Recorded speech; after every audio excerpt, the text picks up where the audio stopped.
Welcome to this tutorial. In this tutorial, I'll show you how you can remove any post from your Facebook timeline.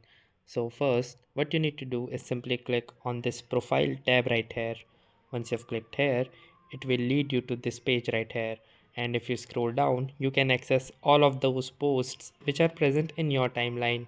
Now, to remove any particular post, for example, let's say this post right here, what you can do is simply click on these three horizontal dots present at the top corner of your screen.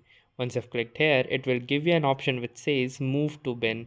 So to remove this post, simply click on this move to bin option and it will ask you for a confirmation that items in your bin will be automatically deleted after 30 days.